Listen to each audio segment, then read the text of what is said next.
ছাত্র দলের ছাত্রদেরকে চাই, কোনো টোকাই সন্ত্রাসীকে চাই না। এই কথাটুকু মনে রাখলেই আমরা মনে করি যে এটা বিএনপির জন্য ভালো, বাকি সবার জন্য ভালো। হয়তো আমরা সংখ্যায় কম থাকি, কিন্তু সেখানে আমরা রক্ত দিয়ে এসেছি, কিন্তু সেই জায়গাটা আমরা ছাড়ি নাই, আমরা আপোষও করি নাই। হবিগঞ্জে হামলার অভিযোগ, এরপর পুলিশের বাধা, 144 ধারা। একের পর এক ঘটনাকে ঘিরে যখন সিলেট অঞ্চলের রাজনীতিতে উত্তেজনা বাড়ছে, ঠিক তখনই নতুন কর্মসূচি ঘোষণা করেছে জাতীয় নাগরিক পার্টি অর্থাৎ এনসিপি।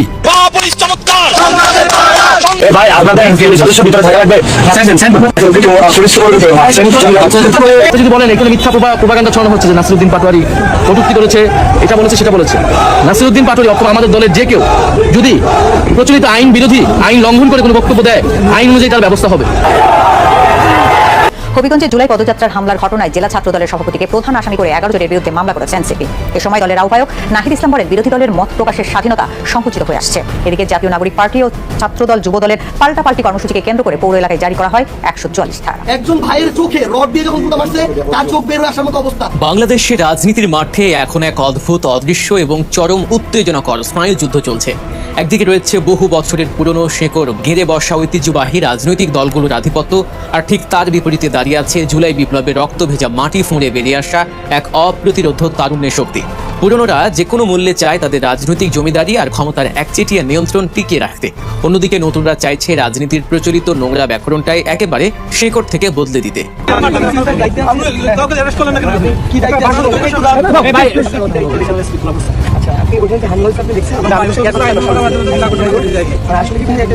আমি জানি না আসলে আমাদের নির্দেশনা কি, কিন্তু ওইখানে তো অনেক বড় একটা ফোর্স ছিল। আপনাদের দেখলাম এপিবিএন এর ডেভেলপমেন্ট ছিল।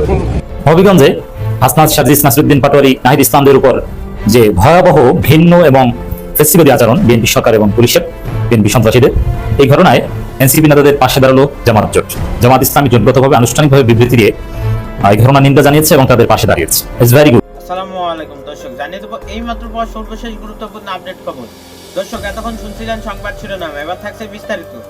তার আগে ছোট্ট একটা রিকোয়েস্ট করতে চাই, যারা এই ধরনের নিউজ লাইভ দেখতে ভালোবাসেন, দেরি না করে চ্যানেলটি সাবস্ক্রাইব করে বেল আইকনটা অন করে দেবেন, তাহলে দেশের সকল খবরগুলো আপনি সর্বপ্রথম দেখতে পারবেন। তাই দেরি না করে চলুন ভিডিওটি বিস্তারিত দেখতে থাকি। হবিগঞ্জে হামলার অভিযোগ, এরপর পুলিশের বাধা, 144 ধারা। একের পর এক ঘটনাকে ঘিরে যখন সিলেট অঞ্চলের রাজনীতিতে উত্তেজনা বাড়ছে, ঠিক তখনই নতুন কর্মসূচি ঘোষণা করেছে জাতীয় নাগরিক পার্টি অর্থাৎ এনসিপি।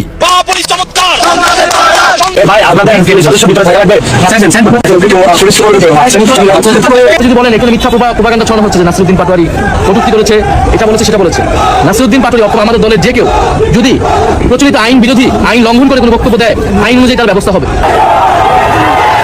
আর এই কর্মসূচি কোনো একটি জায়গায় সীমাবদ্ধ নেই। সিলেটের 5 উপজেলা কানাইঘাট, ওসমানীনগর, কোম্পানীগঞ্জ, গোয়াইনঘাট এবং জৈন্তাপুর, টানা 2 দিনে এসব এলাকায় পদযাত্রা এবং সমাবেশ করবে এই দলটি। কিন্তু প্রশ্ন হচ্ছে, হবিগঞ্জের ঘটনার পর সিলেটে কেন এত বড় কর্মসূচি দেওয়া হলো? কেনই বা কর্মসূচিকে ঘিরে 5 প্লাটুন বিজিবি মোতায়েন করতে হলো? আর সবচেয়ে গুরুত্বপূর্ণ প্রশ্ন, হবিগঞ্জে যে উত্তেজনা তৈরি হয়েছে, তার কোনো ছায়া কি এবার সিলেটেও পড়তে যাচ্ছে?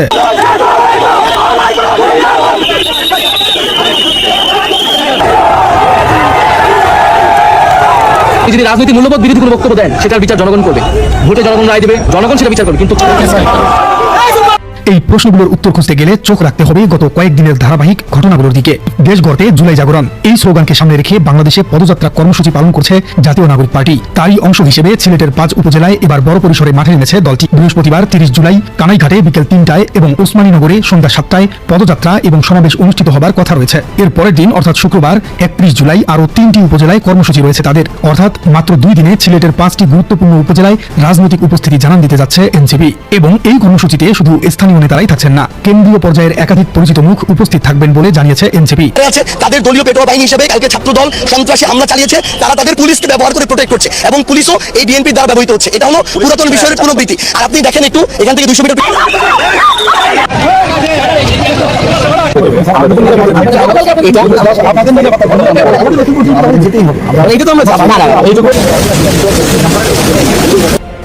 কর্মসূচিতে থাকার কথা রয়েছে দলটির আহ্বায়ক নাহিদ ইসলাম, সদস্য সচিব আক্তার হোসেন, সংরক্ষিত নারী আসনের সংসদ সদস্য ডক্টর মাহমুদা মিতু, মুখ্য সংগঠক নাসিরউদ্দিন পাটোয়ারি, উত্তরাঞ্চলের মুখ্য সমন্বয়ক সার্জিস আলম, দক্ষিণাঞ্চলের মুখ্য সংগঠক হাসনাত আবদুল্লাহ এবং মুখপাত্র আসিফ মাহমুদ সজীব ভুইয়া সহ কেন্দ্রীয় নেতাদের। এখানেই তৈরি হয়েছে একটি বড় রাজনৈতিক সমীকরণ, কারণ এই কেন্দ্রীয় নেতাদের অনেকের নামই এখন আলোচনায় এসেছে হবিগঞ্জের সাম্প্রতিক ঘটনাকে ঘিরে। 28 জুলাই হবিগঞ্জে এনসিপির পদযাত্রা শেষে ফেরার পথে দলের মুখ্য সমন্বয়ক নাসিরউদ্দিন পাটোয়ারি এবং উত্তরাঞ্চলের মুখ্য সংগঠক সার্জিস আলমের গাড়িবহরে হামলার অভিযোগ করেছে। হয়েছে। এনসিপির পক্ষ থেকে এই ঘটনায় গুরুতর অভিযোগ করা হয়েছে। দলটির দাবি, হামলায় সার্জিস আলম সহ বেশ কয়েকজন আহত হয়েছে।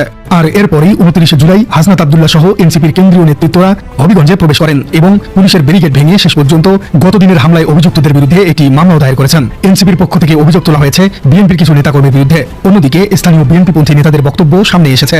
ওসমানীনগর উপজেলা ছাত্র দলের সভাপতি বলেছেন, তারা শান্তিপূর্ণ এবং গঠনমূলক রাজনীতিতে বিশ্বাস করেন, তবে কেউ উস্কানিমূলক বা হিংসাত্মক বক্তব্য দিলে তার দায় সংশ্লিষ্ট ব্যক্তিকে নিতে হবে বলে তিনি মন্তব্য করেছেন। এদিকে নাসিরউদ্দিন পাটোয়ারি বলেছেন, সরকারের বিরুদ্ধে যে কোনো কথা বলা তার গণতান্ত্রিক অধিকার এবং বিরোধী দল হিসেবে এটি তার সাংবিধানিক অধিকার রয়েছে।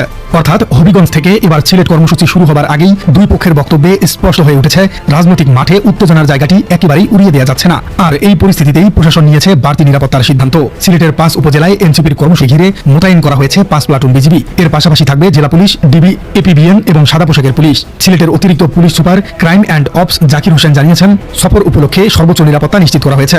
এখন প্রশ্ন হলো, কেন এত বড় নিরাপত্তা ব্যবস্থা? এর উত্তর খুঁজতে গেলে আমাদের একটু হবিগঞ্জের পরের দিনের ঘটনায় ফেরত দিতে হবে।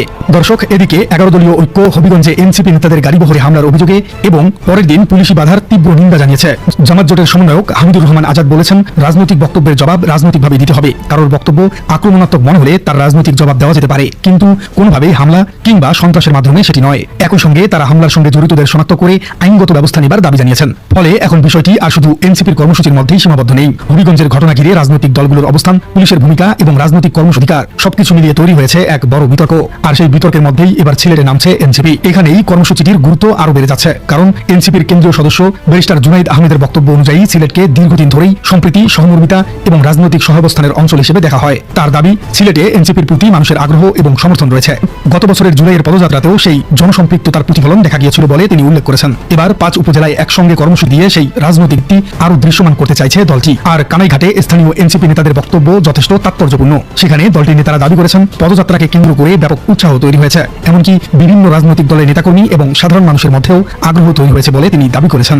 এদিকে নাসিরউদ্দিন পাটোয়ারি ইতিমধ্যেই সরাসরি বিএনপির বিরুদ্ধে সন্ত্রাস নির্ভর রাজনীতির অভিযোগ তুলেছেন। কামাইছড়া পুলিশ ক্যাম্পে অভিযোগ দেবার পর সাংবাদিকদের সঙ্গে কথা বলেন তিনি। তার বক্তব্য অনুযায়ী, হবিগঞ্জের ঘটনায় হামলাকারীদের বিচার হলে দেশে আইনের শাসন প্রতিষ্ঠার বিষয়টি প্রমাণিত হবে, আর বিচার না হলে সেটি নিয়ে প্রশ্ন তৈরি হবে। তিনি আরো অভিযোগ করেন, বিএনপি নেতা জি.কে. গাউসের অনুসারীরা চেইন, হকি স্টিক এবং ধারালো অস্ত্র নিয়ে হামলা চালিয়েছিল। তবে মনে রাখতে হবে, দর্শক, এনসিপির পক্ষ থেকে বলা হয়েছে, হামলায় আহতদের পক্ষে হবিগঞ্জ জেলা যুব শক্তির আহ্বায়ক তন্ময় তাহের অভিযোগ দায়ের করেছেন। ভিডিও ফুটেজের ভিত্তিতে শনাক্ত হওয়া 11 জনের নাম উল্লেখ করা হয়েছে এবং আরো প্রায় 100 জনকে অজ্ঞাত আসামি করা হয়েছে বলে দাবি করা হয়েছে। এমনকি হামলার সময় ক্যামেরা, ল্যাপটপ সহ 20 লাখ টাকার সরঞ্জাম, গাড়িতে থাকা নগদ অর্থ এবং একটি গাড়ির ক্ষয়ক্ষতির অভিযোগও সামনে এসেছে। এখন এই মামলার তদন্ত কতদূর যায় সেটি গুরুত্বপূর্ণ, কারণ সিলেটের কর্মসূচির আগে এই মামলার অগ্রগতি রাজনৈতিক পরিবেশে প্রভাব ফেলতে পারে।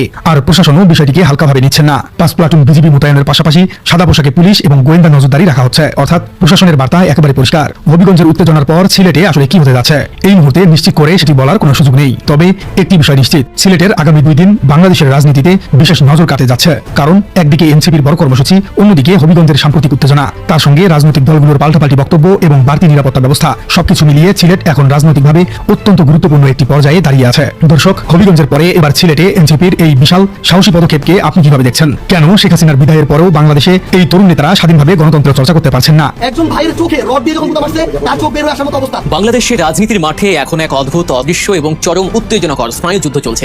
একদিকে রয়েছে বহু বছরের পুরনো শেকড় গেঁড়ে বসা ঐতিহ্যবাহী রাজনৈতিক দলগুলোর আধিপত্য, আর ঠিক তার বিপরীতে দাঁড়িয়ে আছে জুলাই বিপ্লবের রক্ত ভেজা মাটি ফুঁড়ে বেরিয়ে আসা এক অপ্রতিরোধ তারুণের শক্তি। পুরনোরা যে কোনো মূল্যে চায় তাদের রাজনৈতিক জমিদারি আর ক্ষমতার একচেটিয়া নিয়ন্ত্রণ টিকিয়ে রাখতে। অন্যদিকে নতুনরা চাইছে রাজনীতির প্রচলিত নোংরা ব্যাকরণটাই একেবারে শেকড় থেকে বদলে দিতে। এই দুই সম্পূর্ণ বিপরীতমুখী শক্তি যখন রাজপথে সরাসরি মুখোমুখি সংঘর্ষ হয়, তখন তার ফলাফল ঠিক কতটা ভয়াবহ, কতটা নির্মম হতে পারে তার এক জ্বলন্ত ও বিভৎস প্রমাণ সম্প্রতি দেখলো হবিগঞ্জবাসী। টার্গেট করা হয়েছিল নাসিরউদ্দিন পাটোয়ারি এবং সার্জিস আলমকে, কিন্তু কেন, হঠাৎ কি এমন হলো, কারা এত ভয় পাচ্ছে এই তরুণদের উত্থানকে? আর সবচেয়ে বড় প্রশ্ন হলো, এই হামলার পর খোদ বিএনপির হাইকমান্ড, বিশেষ করে দলের চেয়ারম্যান তারেক রহমান কেন নিজের দলের তৃণমূল নেতাদের উপরই এমন অভাবনীয় ক্ষোভে ফেটে পড়লেন? চলুন রাজনীতির এই জটিল দাবা খেলার পর্দার পেছনের আসল হিসাব নিকাশটা একটু সহজ করে মিলিয়ে দেখা যাক। দিনটা ছিল মঙ্গলবার। জাতীয় নাগরিক পার্টির পূর্ব নির্ধারিত জুলাই জাগরণ পদযাত্রা কর্মসূচি ঘিরে পুরো হবিগঞ্জে তখন একটা উৎসব আর আশা আশার আমেজ বিরাজ করছিল। সকালের দিকে আজমিরগঞ্জ উপজেলা সদরে তাদের যে সমাবেশটা অনুষ্ঠিত হলো সেখানে বিন্দুমাত্র কোনো বিশৃঙ্খলা ছিল না, একেবারে শান্ত, উৎসব মুখর আর পরিচ্ছন্ন একটা পরিবেশ। সেখানে উপস্থিত হাজার হাজার সাধারণ মানুষের চোখের ভাষাই ছিল এক নতুন রাজনীতি দেখার স্বপ্ন।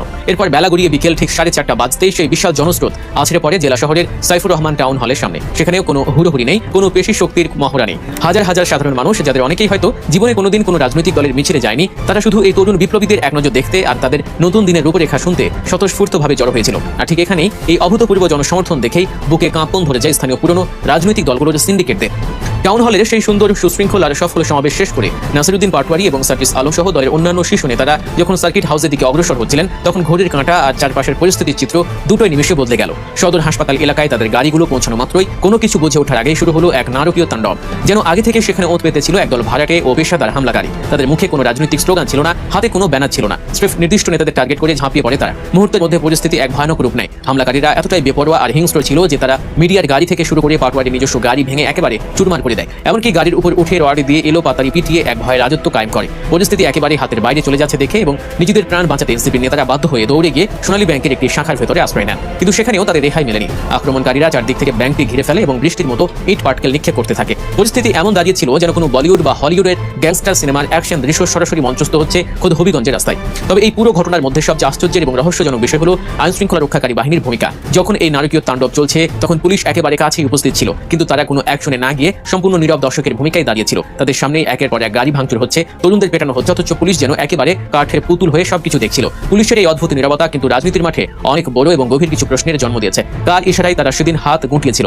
এই বর্বরচিত ও অতর্কিত হামলায় জাতীয় নাগরিক পার্টির অন্তত 20 জন নেতাকর্মী মারাত্মকভাবে আহত হন। রডের নির্মম আঘাতে কারো হাত ভেঙে গেছে, কারো মাথায় পড়েছে গভীর কোপ। এমনকি একজনের চোখে এমনভাবে আঘাত করা হয়েছে যে চিকিৎসকরা তার দৃষ্টিশক্তি ফিরে পাওয়া নিয়ে চরম শঙ্কা প্রকাশ করেছেন। কিন্তু নিষ্ঠুরতার এখানেই শেষ নয়। আহত ওই রক্তাক্ত মানুষগুলোকে যখন চিকিৎসার জন্য হাসপাতালে নেওয়ার চেষ্টা করা হয়, তখন আরেক দফা চরম অমানবিকতা সাক্ষী হয় পুরো দেশ। সদর হাসপাতালের গেটে দ্বিতীয় দফায় তাদের উপর হামলা চালানো হয়। যারা মুমূর্ষু অবস্থায় চিকিৎসা নিতে এসেছে তাদের উপর এমন আক্রমণ কোনো সাধারণ মানুষের কাজ হতে পারে না। এটা কেবল পলিটিক্যাল গেম বা নোংরা রাজনৈতিক প্রতিহিংসা থেকেই সম্ভব। এখন সবচেয়ে বড় প্রশ্ন হলো, এই পরিকল্পিত হামলাটা আসলে করলো কারা?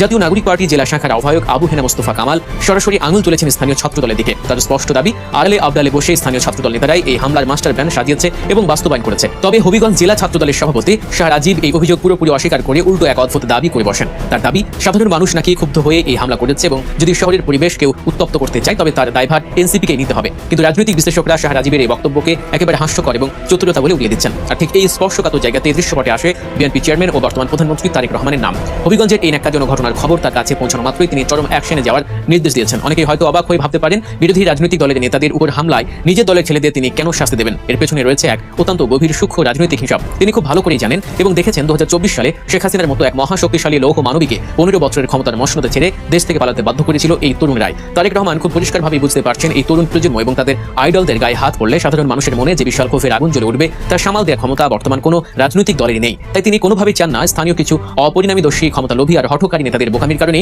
বিএনপির মতো একটি বৃহৎ দল নতুন প্রজন্মের কাছে খলনায়কে পরিণত হোক। তরুণদের সেন্টিমেন্টের বিরুদ্ধে গিয়ে রাজনীতি করার যে কি ভয়াবহ পরিণতি হতে পারে তা গত জুলাই মাসেই পুরো বিশ্ব দেখেছে। বিশ্লেষকদের মতে তারেক রহমানের এই কঠোর অবস্থান আসলে তার নিজের দলের জন্যই এক বিশাল সেফটি নেট বা রক্ষা কবচ। তিনি স্থানীয় নেতাদের অত্যন্ত কড়া ভাষায় এই বার্তাই দিচ্ছেন যে পেশি শক্তি দেখিয়ে বা তরুণদের ভয় দেখিয়ে রাজনীতি করার দিন চিরতরে শেষ হয়ে গেছে। এখন আর আসসালামু আলাইকুম প্রিয় দেশবাসী, আপনারা যারা ভিডিওটি শুরু থেকে শেষ পর্যন্ত দেখছেন আপনাদেরকে অসংখ্য ধন্যবাদ। যদি ভিডিওটি ভালো লেগে থাকে একটা লাইক, একটা কমেন্ট করে আপনাদের বন্ধুদের কাছে অবশ্যই শেয়ার করে দেবেন। দেখা হবে পরবর্তী ভিডিও। ততক্ষণে সুস্থ থাকবেন, ভালো থাকবেন। আসসালামু আলাইকুম।